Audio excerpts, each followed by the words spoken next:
Covid শেষ হওয়ার পরে কি হয়েছিল? শুরু হওয়ার পর আমাকে কেস দেওয়ার নামে আমাকে ডেকে নিয়ে গিয়ে রুমে আমার সাথে অশ্লীল খারাপ ব্যবহার করেছিল। আচ্ছা, গতকালকে কি হয়েছিল? গতকালকে আমি ছিলাম না ডিউটিতে, আমার খুব শরীর খারাপের জন্য আমি বাড়ি চলে যাই। এর আগে আমার সাথে ওই তখনই হয়েছিল। কি অশ্লীল আচরণটা কি হয়েছিল? আমাকে ধর্ষণ করেছিল। কে ধর্ষণ কে করেছিল? জাহির আব্বাস খান। তিনি কি করতো হাসপাতালে? ফ্যাসিলিটি ম্যানেজার ছিল আমাদের। এই যে ধরুন ঘটনা, তখন হাসপাতাল কর্তৃপক্ষ কাউকে জানাননি?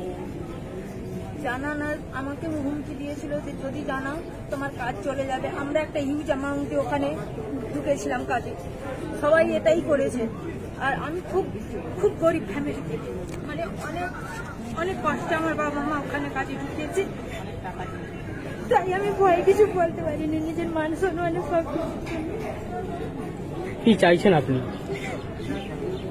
মৃত্যুদণ্ড,